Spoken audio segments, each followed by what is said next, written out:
Good afternoon, everybody. I hope you can see us and hear us.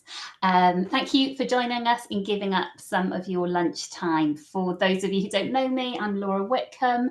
I'm a freelancer, but I've spent most of my career in staff roles, and I'm very happy to be part of Women in Journalism. We hope you find today's masterclass really useful. We don't want to depress you by banging on too much about the state of the industry. So we're not going to dwell on falling advertising revenue, redundancies, or restructuring too much, but instead what we're here to do is talk about the notion of professional resilience. And, whatever the economic environment, there will always be challenges and setbacks that we have to navigate throughout our careers. But there are always opportunities too. And today we're going to talk about equipping yourself to identify them and make the most of them. And here with me is Rosie Nixon, the editor-at-large of Hello magazine. She is also the best-selling author of the Stylist novels and has recently retrained as a life coach. She's a long-term supporter of Widge and serves as a mentor. She was one of my mentors, so thank you, Rosie. She has also featured in our Editor Under the Spotlight series, in which she commissioned a Widge member to write their very first piece for Hello. So, Rosie, thank you so much for being here today. You've achieved so much, and I'm sure the audience, can't wait to hear more from you. But what I'd love you to do is start off by telling us a little bit about your own career path and what this notion of professional resilience means to you and why it's so important. Oh, well, thank you for having me. And hello, everyone. I'm sorry that I just can't see everybody's face on here. It's the annoying thing about Zoom. And to say you were a brilliant mentee, Laura, because I know you were going through changes within your career, as we all do. And it was great that Women in Journalism offer that scheme, actually. It's a really good one. If you haven't looked into it yet, I would recommend that you do. So very happy to be here today. For me, I like to think of resilience actually as bravery. And I think we all have to be brave at certain points in our career, and never more so now when we're part of an industry that is changing so rapidly. So somehow we have to become comfortable with the concept of reinvention. And for me, that has been very real in the last couple of years, when I sort of have transitioned perhaps out of the journalism world a bit into starting and founding my own company. But I did that because I really reached a very low point a couple of years ago where I was very close to burning out. And I wasn't as brave as perhaps I wanted to be, because when your physical health begins to take a turn, it's very difficult to find that bravery. So now my whole mission is to help other women sort of before they get to that point of burnout, to find that bravery and that resilience to start to reinvent perhaps a bit earlier before it becomes a necessity. So I'm going to talk a bit about some strategies that you could use if you're feeling at that point in your career as we go on. But for mine, yes, I've had a very, very happy career in journalism for about 23 years, which I can't quite believe. Most recently as editor-in-chief of Hello magazine, where I worked for 16 very happy years.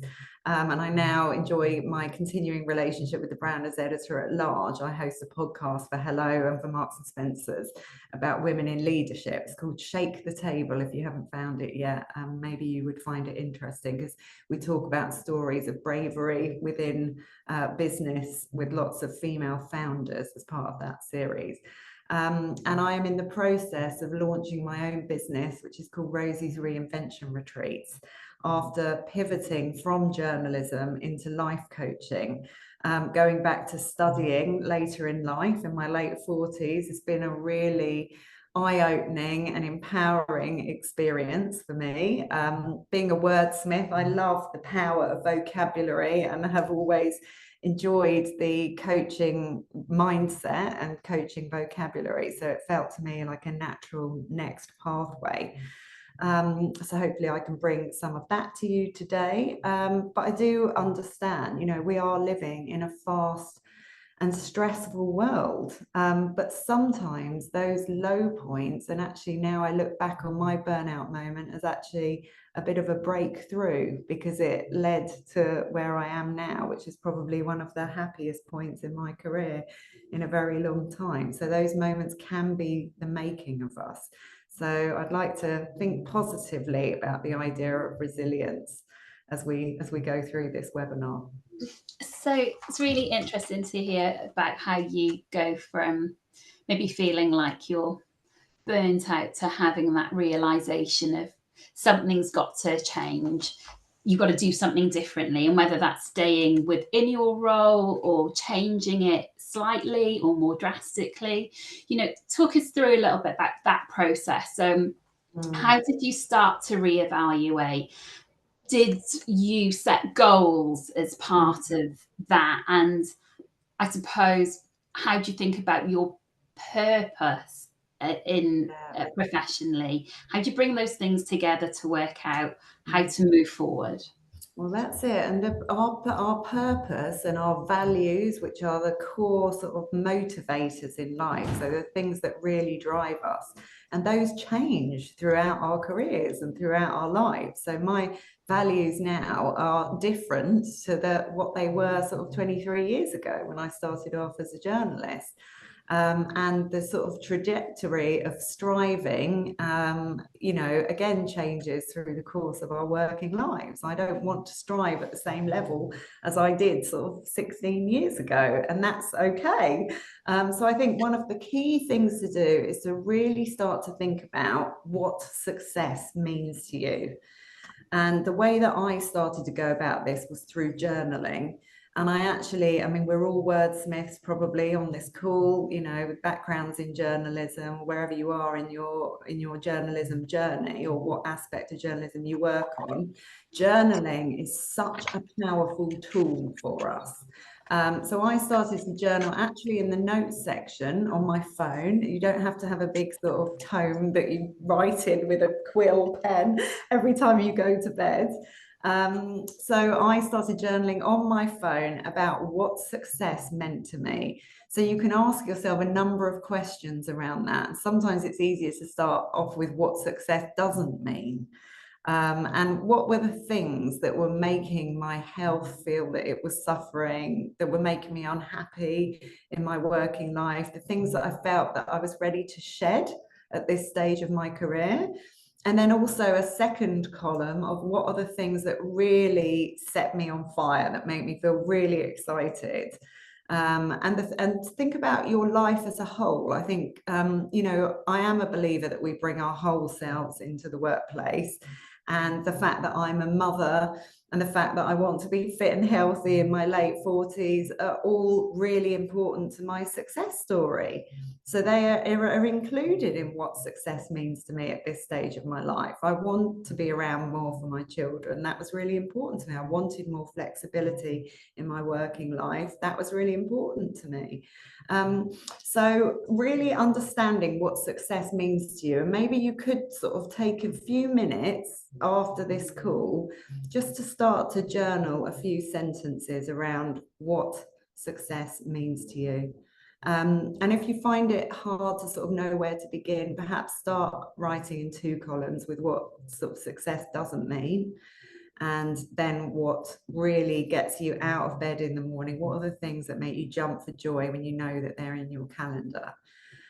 So I think that is a really, really good starting point. And, we don't always have one image of success. Maybe there's a short-term success sort of goal, and then maybe there's a longer-term vision of success. So that's okay as well. There's no right or wrong in this, but really start to think more deeply about what that concept means to you at this stage of your career.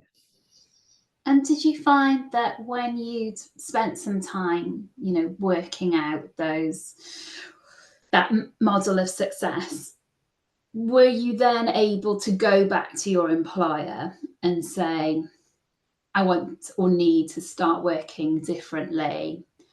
How might that look? And can you accommodate me? Because I think it can be really daunting when you know something that's not right, not to take the weight of the world's on your Yes. shoulders and think, I must be doing something wrong in my job if I can't function adequately.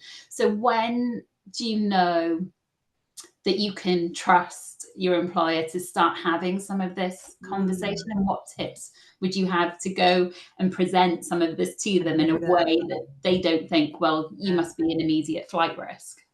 Well, I think first of all that bravery requires you to be kinder to yourself in the first instance. We talked a little bit about this just before the call, about drawing this circle around yourself in the first instance, and to make sure that you're okay, and how you talk to yourself internally, your internal voice, and how you encourage yourself and show compassion to yourself will, you know, down the line set you up for greater success. So first of all, instead of feeling like a failure because I was close to burnout and felt that I was dropping balls and juggling too much and generally overwhelmed, I started to feel more compassionately towards myself and thought, look, I'm just going through a change in my life. And that's okay. It's not surprising I feel like this because I am juggling a huge amount of balls. So sort of having that conversation that you might to a best friend if she came to you with this issue. So first of all, I think pause to acknowledge kind of how you feel and be compassionate to yourself. And once you're at that stage, because you don't want to be having conversations with your boss until your ideas are a bit more formed. Because I think often, you know, you need to have a clearer vision yourself of what you're aiming for when you open that conversation. So start to get clear yourself and, you know, ask yourself sort of why you want this change now. Why have you reached this point, you know, and how and what resourcing do you have within you to start taking those small steps to get closer to your vision of success? So actually, I mean, networking is so crucial. Are there little conversations you can be having with other people within your network, trusted confidants, others within the industry that could help you with connections before perhaps you go and have that big sort of sit down with your boss? Because I think any change in career sort of, and unless you've applied for a job and you've got it and you move on, and that's quite a straightforward trajectory. But when you are thinking of changing your pathway in your career, it's not something that happens overnight. And actually, there might be lots of little steps on that journey rather than one big one. So for me, there certainly was. So I think in terms of my own journey, once I had got to that point of being compassionate to myself, look, I'm feeling like this, I've recognized it, these feelings are not going to go away overnight. I know deep down that my version of success now doesn't gel with the life I'm trying to lead. And I definitely know I want to do something about it. Then I was able to start to instigate a conversation with my boss. But it wasn't about just leaving hello immediately, because that would have been silly as well. I have a mortgage to pay, I have kids to look after. Like, I'm not suggesting that we go in and hand in our notices, but it was a sort of halfway house. It was, I mean, I actually told him, you know, a bit about how I was feeling, but that, you know, I still felt very loyal to a brand that I'd helped to build up for the last 16 years, but that my values were changing. I felt I had more to offer in a different way to the business. And I actually ended up doing my coaching training then with his blessing alongside my job. So I reduced my hours at Hello and I invested in coaching training to do alongside. So that was my sort of first little step. I felt I needed to grow. I felt a little bit stagnant in my role. So entering that conversation, obviously it depends what your relationship is with your employer or your manager as to whether you're able to have that much of a direct conversation. But I think first of all, just be really clear on yourself and where you're at, and then perhaps entering that conversation, but thinking only about sort of the next small step. You know, don't dive into sort of quitting a job without something to go to if that isn't going to work for your finances. You have to sort of look at the bigger picture. So that was my first step. And then when I started to do this coaching course, I just loved everything about it. I loved the whole language of coaching. I felt as though I fitted in well with that community. I felt that all my experience in journalism had led to this point and was really useful for the conversations that I will have in the coaching world. I did actually then end up coaching myself out of my job at Hello, pretty much, which perhaps wasn't the idea that my boss had in mind at the time. But that then led to my next step with Hello, to say, look, you know, I've really enjoyed this coaching course. I think it is time for me to move on and do something else. But by that point as well, I'd been networking within my contacts and the community that I have built up through my, 2 decades in journalism. And I had a retainer in place for some consultancy for another brand, which took away the financial risk of me then having a conversation with my boss about my desire to move on.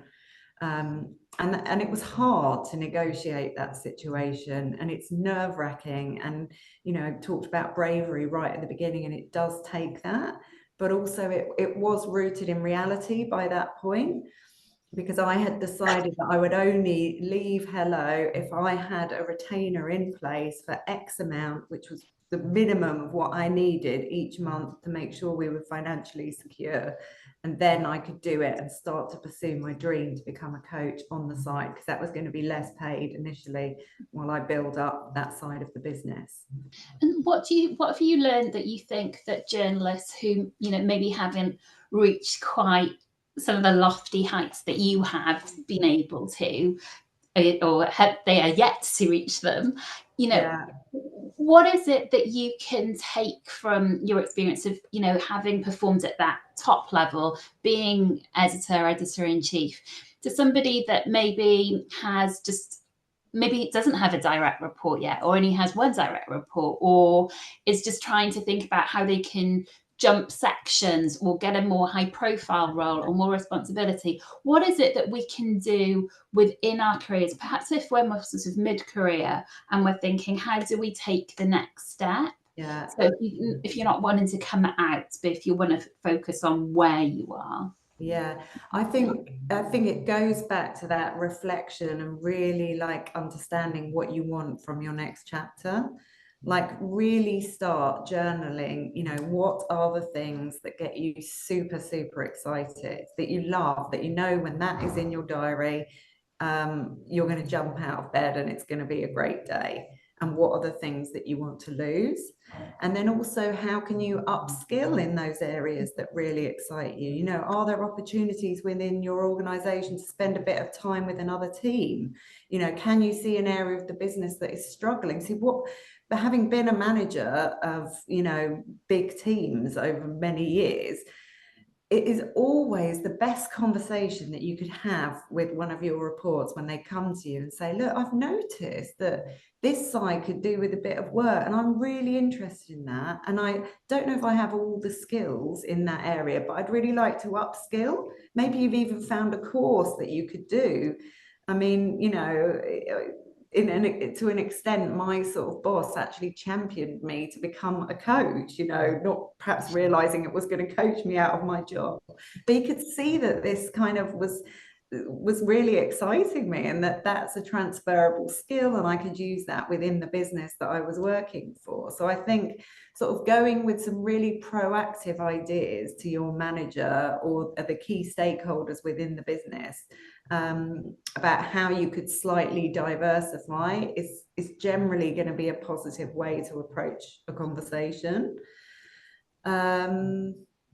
Okay. I've got another couple of questions, and by all means, we'd love to take audience questions. Yeah, please put questions in the chat as well, and I'm really happy to carry on this conversation on social media afterwards as well. That's fine. So I want to tap into this issue of sort of transferable skills a little bit more as well, because I think this really is important, whether you're trying to change your role within journalism or you're thinking about something further afield, and whether that's just a form of sort of what did the Guardian boss say? Income diversification or revenue diversification. And I think we all, in this environment of redundancy restructure, have to think, about protecting our own commercial interests. How do we really work out what our transferable skills are, and how do we go about presenting them to a section editor for a different section, or a different title, or how do we, put our best foot forward in terms of showing how versatile that we are? Because journalists really are versatile, and I don't think we always stop and think about that. No, well, that is the beauty of journalism. There are so many transferable skills. And actually, we're in a world now where every brand has to be a content creator of some form.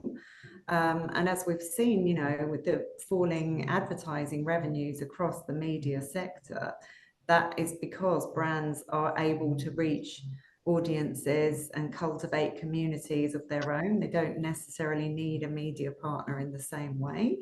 But for us personally, within that, I think it's about confidence.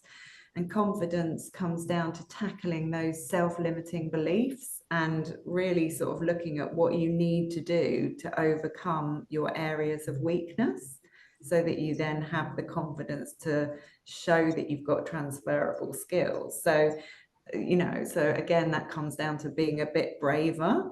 So working on your transferable skills, you could do things like tech courses, upskilling. If you think that actually, I'm interested in the impact of AI on journalism, I would like to have more authority to be able to talk to the digital team about that, or I'm genuinely interested in that area, perhaps there is some upskilling that you can do. I think really understanding your strengths, like listing out your strengths and playing to those. Maybe just the fact that you know what a story is as well, start listing what your key strengths are and play to those. And then I think it's a case of sort of illustrating those within your day-to-day job, and being the person that puts their hand up in the meeting to volunteer to do something that's a bit out of your comfort zone, knowing that you will upskill sort of, where you can to make it work. I think as journalists, we are versatile. We get thrown into all kinds of situations all the time. And that is an incredible skill that sets you up for lots of other careers in the future. We've had a question from Floria. I hope I'm pronouncing that okay. She says, do you have any advice for people who are at the very beginning of their career and are looking for internships?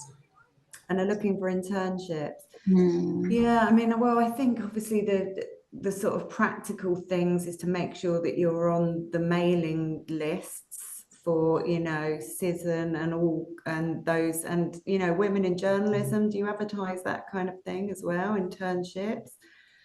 And keep yourself informed. And I think really understand the publication that you're applying for an internship for, and be specific in your application, like which kind of department, what are your strengths, what can you offer specifically to them to make sort of yourself stand out above others.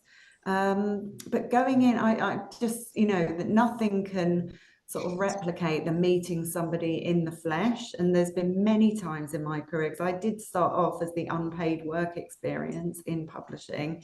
I've done lots of different roles, taken side steps to ultimately get myself to where I wanted to be. I was a production editor for a number of years on a magazine when I really wanted to be the features editor. Again, it was a slight side step. And all of that was really useful ultimately to my role as an editor-in-chief, because I've had experience of subbing titles. I've had experiences of dealing with repro houses. I've made the tea for the editor, I've been in the fashion cupboard. So I think side steps are still steps, they're still steps forward, and sometimes we do have to take those. But I think understanding your strengths, and, perhaps, as I talked at the beginning about having a short-term goal and then a long-term goal. So maybe the long-term goal is to be, a news director or an editor of a publication, but the short-term one might be just to work within a certain publication in whatever form that is. And once you're there, it's easier to work your way up. Yeah. It feels like a long time ago since I was an editorial assistant, but that I've had to take many side steps, and you learn so much from jobs that you don't even know exist, and it's all part of building your experience, isn't it? Okay, so we've got another couple of questions for you. Somebody says, how do you go about networking when you're rubbish at it? Is it a case God, of I know, and the thought of networking. Well, it is about getting out there, and I know that that is really hard at times, especially when you've kind of been managing kids for a long time, or maybe you've had a break to, have a baby or something. You've got to get back out. But as we all know, when you go somewhere, it takes one person to make that connection for you. So perhaps, there's a friend that you can buddy up with to go to an event. I mean, see what events are running that you might be able to attend. And again, through Wellbeing of Women's calendar of events is a really good thing to go to. Go to panel discussions that you might get invited to by PRs, because, maybe there's a panelist there that really inspires you in some way. And afterwards you can go up and have a little chat with them, because people love that. Honestly, people love somebody coming up to them and saying, I was really interested in what you were talking about, and carrying on that conversation. And it doesn't happen as often as you might think. And sometimes it does take a bit of courage to do that. But you've just got to make yourself, like, I'm such a believer in, we do make our own luck. And if you really want this, then you've got to go for it. You hold all the tools already within you. You've already made it as a journalist. People that I know are all different stages of their journalism career, but you're already on that track. And yeah, you've only you can make it happen. So. And I have to say, the Widge Christmas party is always a brilliant place to network, because you get lots of people who feel exactly the same. I think as journalists, we're all pretty comfortable talking. Yeah. And I think there's a lot of awkward people there who don't really feel that networking comes naturally, but it's such a nice environment. So have a look on the website for tickets. They'll be out soon. I just want to bring in another couple of questions. And PRs as well. I'm sure that you're all on the mailing list for a number of PRs. And it's like when an event comes in and you think, oh, well, I don't know exactly how that's going to play into what I'm working on at the moment, but you might go and meet one person that's, can do something for you or build a connection. So, and it's all practice in getting yourself out there and instigating conversations. So we've got two more points I'd just like to quickly try and squeeze in, which is one, what can you do if you've got gaps on your CV? We've got a question from Louise who says that she's been, off looking after children. How can you present those career gaps in a positive light on a CV? Yeah. And how do you get into the mindset that you've actually been doing something perhaps very valuable, exactly. Well, that's it. First of all, and certainly I feel very strongly that isn't a gap in your CV. That you were doing an extremely valuable role, and and I know lots of journalists that have gone on actually to make the next part of their career related to that motherhood journey. Because the good thing about journalism is that we always have the ability to be able to write about what we've been going through. So maybe you can actually use that experience to take the first step towards what you do next. If that is an area that interests you, maybe it's blogging through your own channels and submitting, sending those blogs to the editor of a title in that field. So, make it relevant, because it is relevant. Yeah, no, I completely agree. As somebody who's taken time out to do the same myself, you got to think differently about it, haven't you? But listen, we're at the end of our 30 minutes, and I'm sure some people still want to go grab some lunch. So thank you so much. That went quickly, but yeah, I'm happy to continue the conversation, as I said, on social media. But if there's something I leave you with, it is to think, of these 3 steps. Think about the pause, first of all, which is acknowledging where you're at and where you want to be. Then reflect ask yourself why, you know, and how you can change your current situation. And then 3 is organize, and that is do something, you know, get out, think about what is your next step going to be, no matter how small that step is. Make sure you keep moving forwards. Great advice to leave us on. Thank you again, Rosie. And just to remind everybody, there's a full programme of Widge events on the website and details on how you can find tickets. So thank you for spending your lunchtime with us today. See you all soon. You're welcome. Thank you. Bye. Bye.